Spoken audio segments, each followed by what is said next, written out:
ٹھیکری ہوتی ہے اسے پیشانی کے نیچے رکھتے ہیں تو سجدہ ہوتا ہے، نیچے نہیں رکھتے تو سجدہ نہیں ہوتا۔ تو انہوں نے اپنے اس خدا کو اسی ٹھیکری کو بنایا ہوا، اسی پھٹی کو بنایا ہوا۔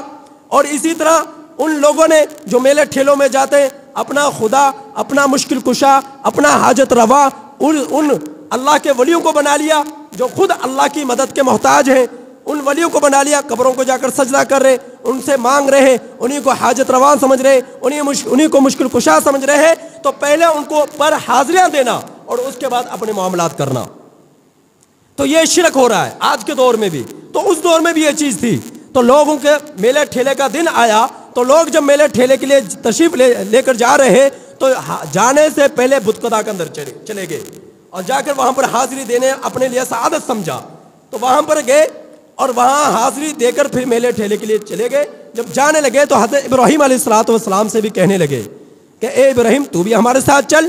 تو حضرت ابراہیم علیہ السلام نے ارشاد فرمایا انی سقیم، میں بیمار ہوں، میں بیمار ہوں۔ سقیم اس کا معنی یہ ہے کہ میری طبیعت پر بوجھ ہے، میرے دل و دماغ پر بوجھ ہے، میری طبیعت پر بوجھ ہے، میں تکلیف میں ہوں۔ تکلیف کس چیز کی؟ کہ یہ قوم بت پرستی میں لگی ہوئی ہے، یہ قوم جو شرک میں لگی ہوئی ہے، اس چیز کی تکلیف اب پیغمبر ہے وہ شرک کو کہاں برداشت کر سکتے ہیں، وہ کفر کو کہاں برداشت کر سکتے ہیں؟ تو طبیعت پر بوجھ رہتا تھا، تو اس بوجھ کی طرف اشارہ فرمایا انی سقیم، میں بیمار ہوں۔ قوم یہ سمجھی کہ یہ مریض ہیں، ان کو کوئی جسمانی بیماری لگ چکی ہے، تو شاید کسی تکلیف میں، دکھ میں، رنج میں یہ مبتلا ہیں، لہذا ان کو چھوڑ دو، باقی قوم جائے۔ تو قوم ساری کی ساری میلے ٹھیلے میں تشریف لے چلی گئی۔ تو پیچھے سے حضرت ابراہیم علیہ السلام، عربی میں یہ لفظ بیماری کے لیے مریض کا استعمال ہوتا ہے، مرض کا استعمال ہوتا ہے، تو یہ مرض کا لفظ استعمال نہیں کیا، بیماری کا جسمانی بیماری ہوتی ہے۔ حضرت ابراہیم علیہ السلام نے سقیم کا لفظ استعمال کیا۔ تو حضرت ابراہیم علیہ السلام نے پیچھے سے کیا کیا؟ بت خدا کے اندر چلے گئے اور وہاں جا کر ایک ایک بت کے، کسی کے کان کو توڑا، کسی کے ناک کو توڑا، کسی کے پیشانی کو توڑا، کسی کا ہاتھ کو توڑا، کسی کے پاؤں کو توڑا، کسی کے چہرے کو توڑا، اور سب کو توڑ پھوڑ کر آپ نے وہ کلہاڑی، ان کا سب سے بڑا جو بت تھا، جو ان کا بابا تھا، اس کے کندھے پر اس کلہاڑی کو لٹکا دیا۔ قوم جب واپس پلٹی شام کے وقت اور آ کر دیکھا سارے منظر کو، تو حضرت ابراہیم علیہ السلام کے پاس آئی اور کہنے لگی کہ آپ یہاں پر تھے تو ہمارے ان خداؤں کے ساتھ کس نے یہ برا سلوک کیا ہے؟ تو حضرت ابراہیم علیہ السلام نے فرمایا کہ یہ نہیں کہا کہ تمہارے اس بڑے نے کیا ہے، فرمایا کہ اپنے اس بڑے سے پوچھو، اپنے اس بڑے سے پوچھو، تم ان کو خدا مانتے ہو نا، انہیں حاجت روا مانتے ہو، تو ان سے پوچھو کہ یہ کس نے کیا ہے، جس کے تم سامنے پیشانیاں ٹیکتے ہو، ان سے پوچھو یہ کس نے کیا ہے۔ تو وہ کہنے لگے کہ یہ تو بول نہیں سکتے، یہ تو بول نہیں سکتے، ہم ان سے کس طرح پوچھیں؟ تو حضرت ابراہیم علیہ السلام نے ارشاد فرمایا کہ جو بول نہیں سکتا، جو بتلا نہیں سکتا، جو دیکھ نہیں سکتا، جو پکڑ نہیں سکتا، وہ تمہارا رب کیسے بن گیا؟ وہ تمہارا رب کیسے بن گیا؟ جو اپنی حفاظت خود نہیں کر سکتا وہ تمہاری حفاظت کس طرح کرے گا؟ جو اپنی جو ہے ضروریات کو پورا خود نہیں کر سکتا تمہاری ضرورتیں کہاں سے پورا کرے گا؟ بس جب قوم کے پاس کوئی جواب نہ ہو تو پھر کیا ہوتا ہے؟ گولی ہوتی ہے، ہتھیار ہوتا ہے۔ جب مخالف کے پاس کوئی جواب نہ ہو دلائل کے ساتھ تو پھر کیا ہوتا ہے؟ جھگڑا بڑھتا ہے، لڑائیاں بڑھتی ہیں، ہتھیار اٹھتے ہیں۔ تو پھر کیا ہوا کہ بادشاہ کے پاس آپ کو لے جایا گیا۔ بادشاہ نے یہ کہا کہ تو مجھے یہ بتا کس بنا پر تو ہمارے بتوں کو، ہمارے خداؤں کو، دیوتاؤں کو برا بھلا کہتا ہے؟ تو حضرت ابراہیم علیہ السلام نے جواب دیا کیونکہ یہ تمہارے اپنے ہاتھوں سے بنائی ہوئی چیزیں ہیں، یہ اپنی ضرورتیں خود پورا نہیں کر سکتی تو ہماری ضرورتیں کہاں سے پورا کریں گے؟ یہ خود اپنی حفاظت نہیں کر سکتے تو ہماری ضرورتیں کہاں سے پورا کریں گے؟ تو فرمایا یہ کسی کو زندگی نہیں دے سکتے، کسی کو موت نہیں دے سکتے، تو یہ کس طرح ہمارے خدا بن سکتے ہیں؟ تو نمرود کہنے لگا کہ یہ کام تو میں بھی کر سکتا ہوں، زندگی موت کی بات ہے تو یہ کام تو میں بھی کر سکتا ہوں۔ یحیی الارض، فرمایا ربی الذی یحیی و یمیت۔ حضرت ابراہیم علیہ السلام نے فرمایا میرا رب تو وہ ہے جو زندہ بھی کرتا ہے، موت بھی دیتا ہے۔ تو ابن نمرود نے کہا یہ تو کام میں بھی کر سکتا ہوں۔ پھر اس نے کیا کیا؟ ایک شخص جو تختہ دار پر جس کے لٹکنے کا حکم تھا پھانسی کا، اس کو چھوڑ دیا، اور جس کے لیے حکم نہ تھا جو یوں ہی چل کر جا رہا تھا اسے پکڑ کر پھانسی پہ لٹکا دیا۔ تو کہنے لگا دیکھو یہ کام تو میں نے بھی کر لیا. تو اللہ رب العزت نے اپنے پیغمبر کو ایسی بصیرت دی. حضرت ابراہیم علیہ السلام کو پھر السلام نے فرمایا کہ میرا رب تو وہ ہے یأتی بالشمس من المشرق فأت بها من المغرب. میرا رب تو وہ ہے جو سورج کو مشرق سے نکالتا ہے اور مغرب میں غروب کرتا ہے. اگر تیرے یہ خدا سچے ہیں یا تو سچا ہے تو پھر سورج کو مغرب سے طلوع کر کر دکھا اور مشرق میں غروب کر کر دکھا. تو پھر قرآن نے کیا کہا سنیے. فَبُهِتَ الَّذِي كَفَرَ. تو یہ کافر مبحوث الحواس ہو گیا, یعنی یہ حواس باختہ ہو گیا, ہکا بکا رہ گیا. قرآن یہ کہہ رہا ہکا بکا رہ گیا, جواب نہیں دے سکا, اس کے پاس کوئی جواب ہی نہ رہا. جب حضرت ابراہیم علیہ السلام نے یہ جواب دیا تو پھر اس نے کیا کہا, اس نے حضرت ابراہیم علیہ السلام کو سزا دینے کے بارے میں فیصلہ کر لیا. اب سزا کیا تھی؟ پورے وطن سے, پورے ان کی بادشاہت میں جتنا بھی زمین تھی ساری زمین سے لکڑیاں جمع کی گئی, ایندھن جمع کیا گیا اور پھر آگ جلائی گئی. اور آگ کس کے لیے جلائی گئی؟ حضرت ابراہیم علیہ السلام کے لیے. اور پھر حضرت ابراہیم علیہ السلام کو اس آگ میں جب ڈالا جانے لگا, قریب تھا کہ ڈالا جاتا, تو اللہ رب العزت کے پیغمبر فرشتے حضرت جبرائیل علیہ السلام تشریف لائے اور آ کر کہنے لگے اے ابراہیم آپ حکم دیجئے, میری جہاں آپ کی ضرورت ہے میں آپ کے لیے حاضر ہوں, آپ حکم کر دیجئے, اس آگ کو 1 منٹ سیکنڈ کے اندر بجھا دوں گا. حضرت ابراہیم علیہ السلام فرمانے لگے جس رب کے لیے میں یہ قربانیاں دے رہا ہوں وہ رب میرے دل کے بھید کو جانتا ہے, وہ رب میرے دل کو بھید کو جانتا ہے, لہذا وہ میری کیفیت کو جانتا ہے. حضرت ابراہیم علیہ السلام آئے, پانی آیا, ہوا آئی, فرشتے آئے, گویا کہ اللہ کے سوا سب نے کہا ابراہیم آپ حکم کیجئے, لیکن حضرت ابراہیم علیہ السلام نے کسی کو کچھ نہیں کہا اور آگ میں ڈالے جانے کے لیے تیار ہو گئے, حتیٰ کہ آپ کو ڈال دیا گیا. پھر میرے رب نے خود براہ راست نہ فرشتوں کو حکم دیا, نہ ہواؤں کو حکم دیا, نہ ہی پانی کو حکم دیا, نہ ہی آسمان کو حکم دیا, نہ ہی زمین کو حکم دیا. اللہ رب العزت نے براہ راست حکم نازل کیا. کیا حکم؟ قُلْنَا يَا نَارُ كُونِي بَرْدًا وَسَلَامًا. اے آگ اب تک تیرے لیے حکم یہ تھا کہ تو جلا, اب تو نے جلانا نہیں ہے, تو میرے خلیل کے لیے ٹھنڈی ہو جا, سلامتی والی ہو جا, اتنی بھی ٹھنڈی نہ ہو کہ سردی لگنے لگے اور اتنی بھی گرم نہ ہو کہ گرمی محسوس ہونے لگے. تو حضرت ابراہیم علیہ السلام کے اللہ رب العزت نے آگ میں حفاظت فرمائی. پھر اس سے اگلا امتحان حضرت اسماعیل جو بڑھاپے میں اللہ نے دیا, اور حضرت حاجرہ علیہ السلام تھوڑا سا ستو, چند کلو پانی, اسے کو دے کر حضرت ابراہیم علیہ السلام عرب کی صحرا میں چھوڑ کر چلے گئے. پھر اس سے اگلا قربانی جوانی میں ان کی گردن پر چھری چلانے کا حکم دیا. تو اسی طرح بے شمار امتحانات. وَإِذِ ابْتَلَىٰ إِبْرَاهِيمَ رَبُّهُ بِكَلِمَاتٍ فَأَتَمَّهُنَّ. تو اللہ رب العزت کے یہ پیغمبر تمام امتحانات میں پورے اترے. تو اللہ رب العزت نے انی جاعلک للناس اماما, پوری کائنات کے لوگوں کے لیے پیشوا, مقتدا اور امام بنا.